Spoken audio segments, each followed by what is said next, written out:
I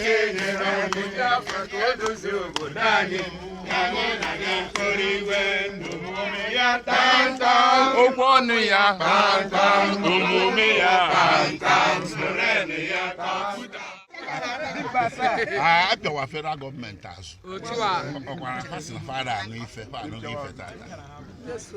court say how many happened last year, June. We just put one Madina Kenya, Dike, Toria, Nto, Nabali, Kandinto. Has go to Akoria, Kenya, no drop on no Wukahada. And Ota has a touch of Quani Wukahada. Me, he had way be a court with the Asato. Yeah, we have a court.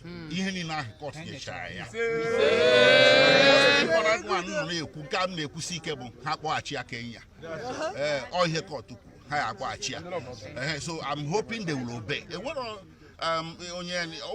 Kunaga. So only major courts in major equator. Only with him in federal government. A hundred court. He had a jail court for a court. I was in a major. I may be seeker. He had a Jesse court also. Almost in the hatch, the seeker had a make court order. Obey. It is smart land court in Nigeria. I am pure as your